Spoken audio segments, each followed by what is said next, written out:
lu lihat sejarah Islam, itu kan banyak sejarah kekerasan ya. Bayangin aja, cucunya Nabi Muhammad dibunuh sama orang Islam sendiri, dibantai sama orang Islam sendiri. Pernah dengar sejarah itu nggak? Belum. Wah panjang itu, panjang deh.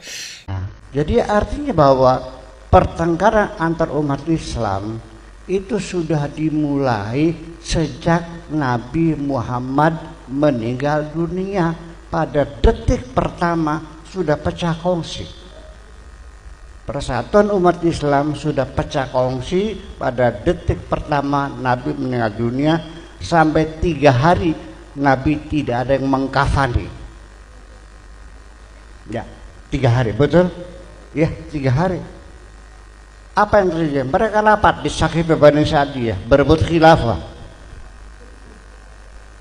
Dan hasilnya apa?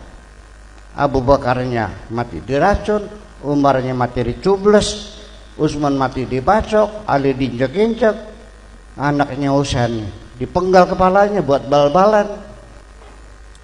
Yang pasti Nabi Muhammad tuh punya cucu, cucunya tuh dibantai. Ya, dari menantunya dibantai, Sayyidina Ali, anaknya Sayyidina Ali dibantai, cucu-cucunya diracun, dibantai, diracun, pokoknya semua tragedi pembunuhan. Oke. Ya. Assalamualaikum warahmatullahi wabarakatuh. Kali ini saya akan membahas tentang kitab adalah sumber kehancuran umat yang beragama Islam. Kitab adalah sumber kehancuran umat yang beragama Islam. Tapi sebelumnya, seperti biasa, yuk mari kita ngopi. Ngobrol perihal iman, ngobrol perihal Islam.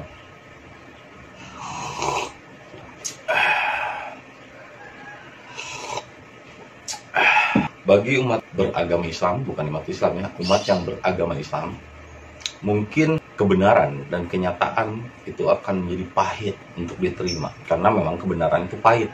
Dan saya pun menyampaikannya pahit.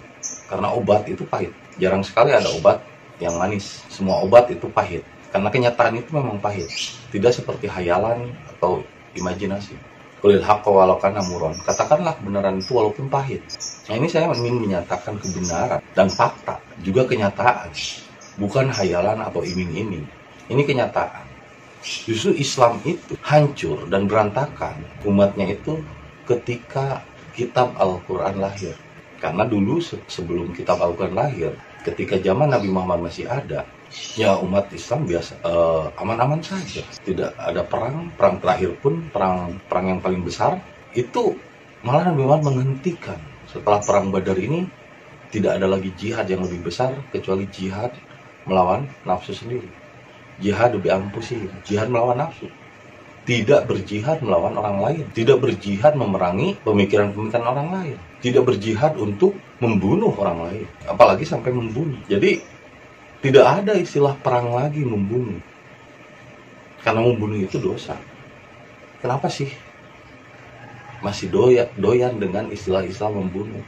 Kata membunuh itu sebetulnya bukan ditujukan kepada orang-orang yang sudah Islam, ditujukan kepada mereka yang jahiliyah, yang segala sesuatunya hanya diselesaikan dengan kekerasan dan amarah. Sedangkan Islam adalah kasih sayang. Islam bukanlah suatu ajaran, Islam bukanlah suatu agama, Islam bukanlah suatu kelompok atau pengakuan. Islam adalah berserah diri kepada Allah. Dan orang-orang yang berserah diri kepada Allah, maka dirinya akan diliputi kasih sayangnya. Meliputi dirinya. Bismillahirrahmanirrahim. Bismi itu bukan dengan menyebut nama Allah, hanya menyebut saja dan mengatasnamakan. Sedangkan Allah tidak menyertai di dalam hatinya, pikiran dan nafsunya, tidak menyertai dalam jiwanya. Maka percuma mengucapkan bismillah kalau tidak ada Allah beserta hidupnya. Kalau Allah menyertai hidupnya atau bismillah, maka dia akan memiliki sifat Rahman Rahim. Tidak ada peperangan yang namanya perang melawan orang lain dan membunuh orang lain, tapi perangnya melawan diri sendiri.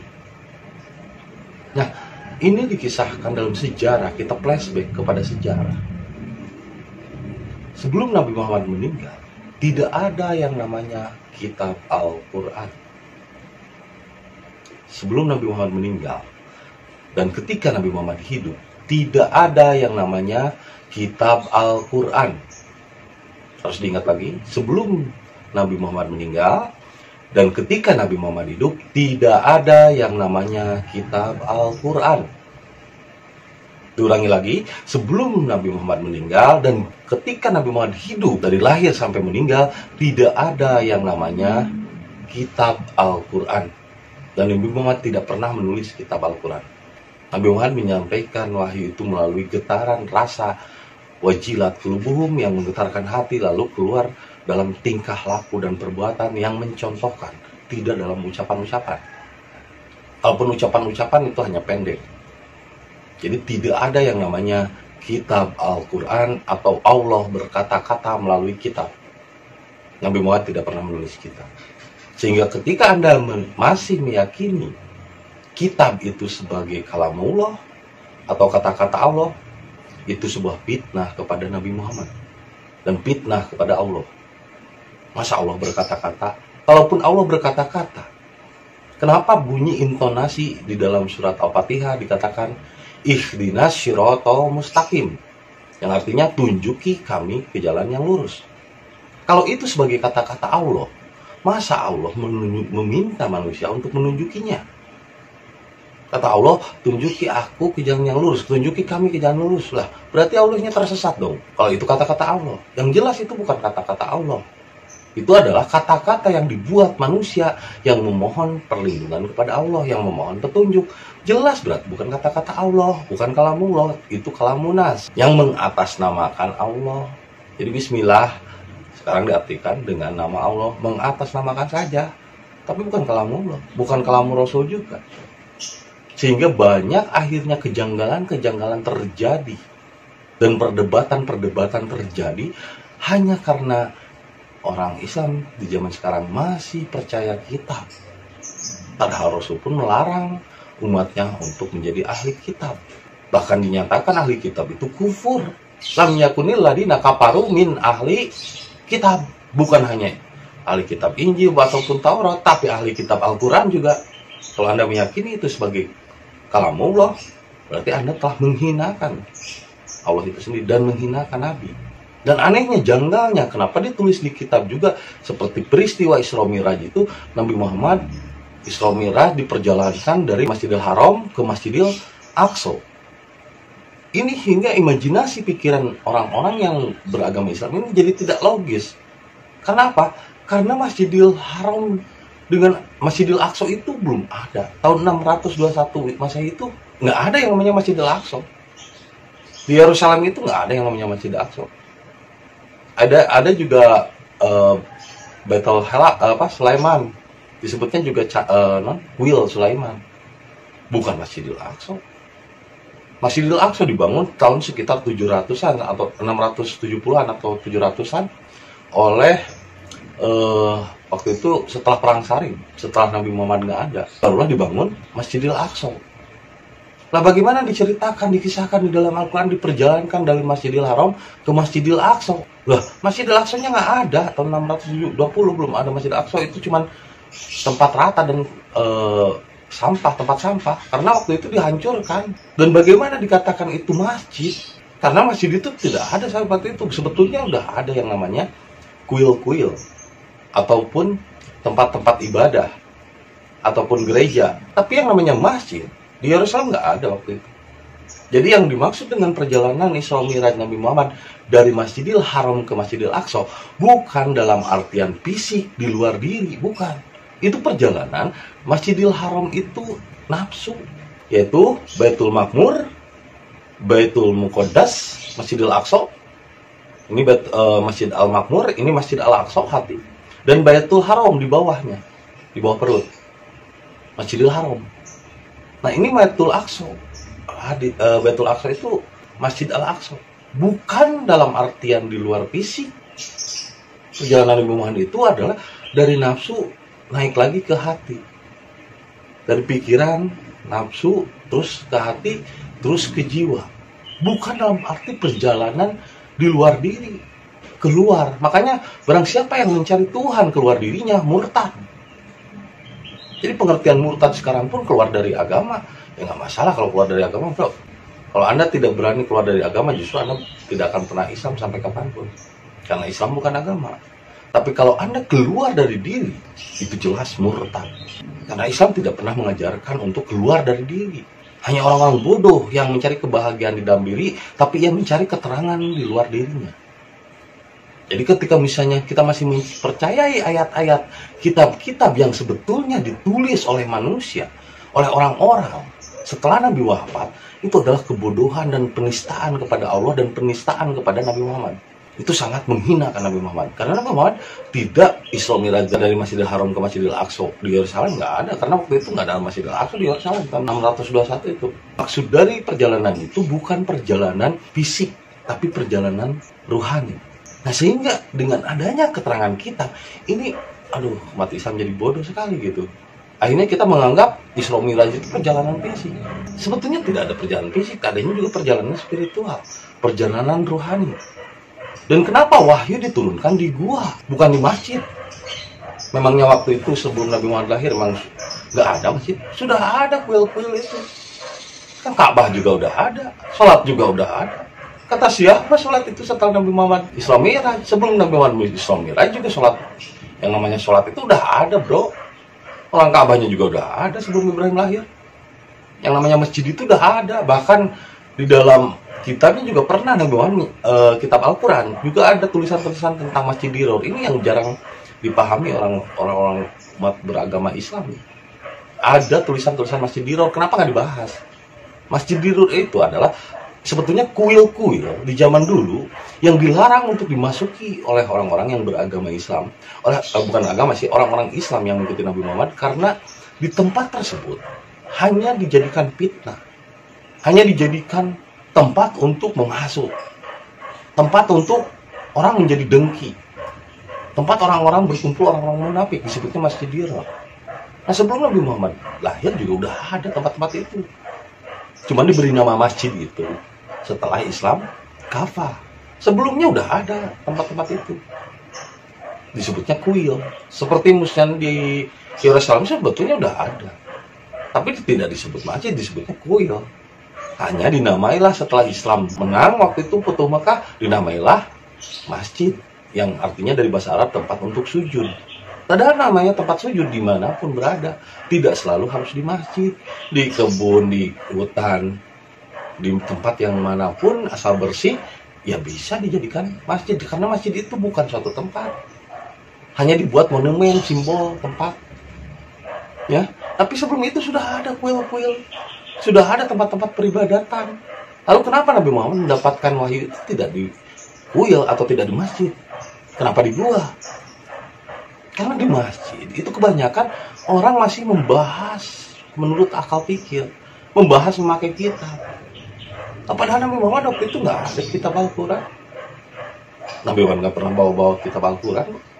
Nabi Muhammad ketika mendapat wahyu pertama, ketika diperintah oleh Jibril, yang sebetulnya Jibril itu Ruhul Kudus, ya sebetulnya itu hati. Baitul Muqaddas, Masjid Al-Aqsa, yaitu hati. Ketika hatinya bertanya, apa ini, kenapa ada getaran di dalam tubuh saya? Kan bukan berarti malaikat tanya, ikro, ya itu idiot, ngayal mulu. Maksudnya disebut ketika wahyu turun itu, hatinya bergetar dan bertanya, baca apa ini, aku nggak tahu ini apa. Nggak ada yang namanya Al-Quran, nggak ada yang namanya tulisan. Itu peristiwa Nabi Muhammad bertanya kepada dirinya sendiri. Bukan ngobrol sama malaikat itu kan hati. Ini ngobrol dengan dirinya sendiri gitu. Istilahnya lagi galau tingkat dewa, lagi ini apa nih, kok ada getaran. Ikro, baca diri. Tidak baca kitab, tidak baca Quran, nggak ada kitab. Tapi setelah Nabi Muhammad meninggal, disusunlah kitab oleh Khulafaur Rasyidin, 4 sahabat Nabi, Abu Bakar, Utsman, Umar, dan Ali. Nah, Abu Bakar waktu itu tidak mau ikut andil dalam penulisan kitab, karena Nabi Muhammad tidak pernah memerintah untuk menulis. Nah, ketiga sahabat yang lain masih bercokol juga. Akhirnya disusunlah kitab. Disusunlah pemahaman-pemahaman yang menurut versi sahabatnya, bukan menurut versi Muhammad, karena Muhammadnya udah meninggal. Sehingga udah jadi beda cara berpikirnya pun. Berita-berita yang disampaikan di dalamnya pun udah beda. Akhirnya ketika setelah disusun kitab itu, dan ketiganya menjadi khalifah atau pemimpin setelah Nabi Muhammad wafat, akhirnya Ali pun dibunuh Oleh siapa? Ibnu Murjan, yang hafal Al-Quran, yang hafal kitab. Jadi orang yang hafal kitab tidak menunjukkan akan dilindungi oleh Allah. Kenapa? Itu cuma di pikiran, cuma di hafalan. Tidak meresap ke rasa dan perbuatan. Akhirnya mudah difitnah. Jadi orang-orang yang tahfidz Al-Quran itu mudah difitnah. Kenapa? Karena Tuhannya adalah kitab.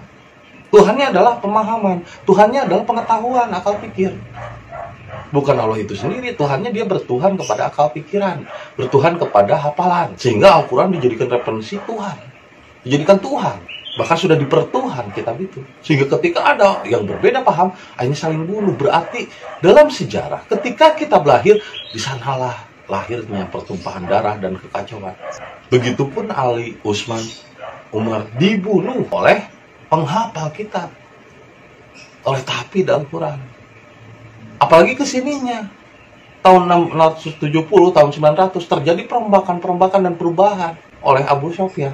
Lebih kacau lagi, ditambahi dengan berbagai hal, seperti harus bayar fidyah, harus bayar ketika Kristen katanya datang harus takluk, harus bayar apa namanya fidyah atau namanya teks, sekarang apa pajak gitu. Jadi kesannya Islam menjadi arogan gitu.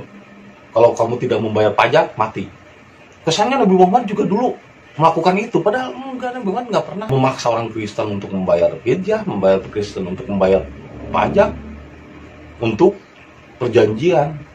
Tidak, itu kebohongan-kebohongan yang ditulis di dalam kitab. Dan kitab sampai kepada kita saat ini, udah tahun berapa itu, udah melewati ratusan tahun.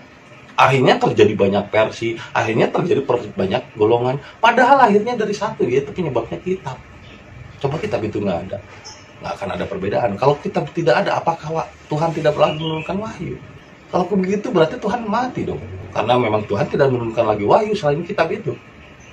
Justru Nabi Muhammad sendiri malah melarang umatnya untuk menjadi ahli kitab.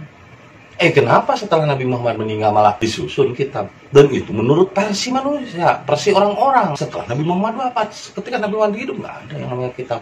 Sehingga jangan terlalu percaya bahwa kitab itu adalah tulisan Nabi Muhammad ataupun kata-kata Allah. Toh di dalam Quran sendiri banyak kebencian kok. Bunuhlah orang kafir itu karena mereka tidak beriman. Siapa yang memerintahkan seperti itu? Nabi Muhammad tidak pernah mencontohkan.